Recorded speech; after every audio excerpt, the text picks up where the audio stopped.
what's going on, happy people? So whether you're watching this in the morning, the afternoon, or the evening, good morning, good afternoon, or good evening.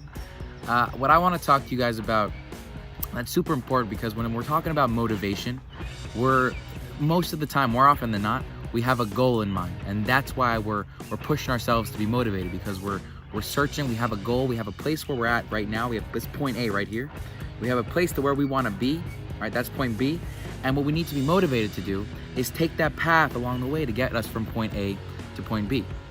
And what I'm going to share with you guys, this is like a top secret tip, trick, full proven tactic to get you to where you want to be, guaranteed.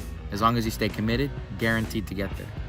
And so when we have this long path, whether it's, we know this goal is going to take us a week, a month, a year, 10 years, whatever it is, we're focusing on that journey, that long journey to get there from point A to point B.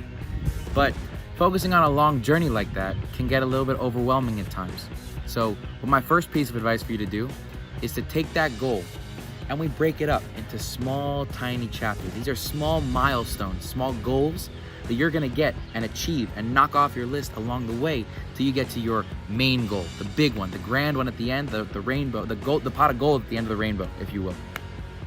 And so when we focus on breaking it up, I think about it like a book, because we're not talking about chapters. I'm not talking about chapters. I'm not talking about paragraphs. Nope. I'm not talking about sentences either. I'm talking about one single word. One single word. You give me one word. We move to the next word and we tweak and we improve. We'll move to the next word. We tweak, we improve. And what we're constantly doing is we're increasing our odds of being successful come that finish line. So when we finally cross that finish line, we know we've done everything we can to give ourselves the best chance of achieving that goal. Plus, you have all those milestones motivating you, pushing you, and enthusing you along the way to get you there. So one quick example from that. They did a study once on tennis players. I'm not the biggest fan of tennis, but I was the biggest fan of this study, where basically they ranked all the tennis players on the planet based on their decision making. So the percentage of the decisions that they made correctly during a tennis match, obviously correlating to wins and things like that. I want to talk about one guy, Novak Djokovic. If you follow tennis, you definitely know his name. If you don't follow tennis, that's okay. I'm going to tell you who he is. So at the beginning of Novak Djokovic's career, he was ranked around 318th, I think, once he got a few matches under his belt and was starting to establish himself in the tennis world. 318, which is, again, not something to slouch about, making around $300,000 to $500,000 a year. Great. So Novak Djokovic being 318th, he was accomplishing roughly 47%. That was his percentage of the right decisions made in a tennis match. When Novak Djokovic upped his decision-making, this is so cool, upped his decision-making from 47 to 52%. That's a 5% increase, 5%, that's it, okay? He went from the 318th best tennis player on the planet to the third best tennis player on the planet, making from $300,000 a year to more than $5 million every single year from playing a sport that he loved. Let that sink in for a second. 318 to 300,000 to $5 million. 5%, that's it.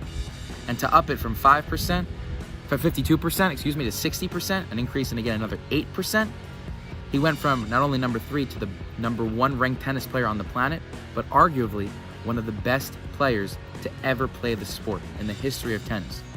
So we see here what we're doing is when we take each second, we take each day, we take each small milestone, celebrate it, but use it as a learning experience, not just as a motivational, catalyst, but an experience to tweak from and use us to propel us forward with added strength and experience. What we're doing is we're increasing odds. So if I told you that you had a 99% chance of getting to your goal if you did X, Y, and Z, that sounds a lot better than if I told you you got a 12% chance of getting there. So every time we reach a milestone, we celebrate it, but we also learn something from it and we tweak and we improve.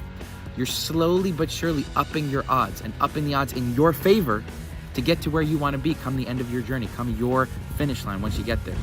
So that's all this is. It's a game of odds, and we focus every single day on using our obstacles, using our victories to learn from them. Again, like I told you, we're not talking books, we're not talking chapters, paragraphs, sentences. I'm talking words, one word at a time. That's how we're going to get stronger. That's how we're going to push further. And that's how you're going to reach your goal the best way possible with added strength, added enthusiasm, and a whole newfound sense of confidence you didn't even know you had. So I want to thank you guys. I hope you learned something a little bit through this video. Thank you guys for watching. Remember to never settle for anything less than your best, and always remember to put your stamp of an extra 1% on every single day. I'll talk to you guys soon. Take care. See you guys later.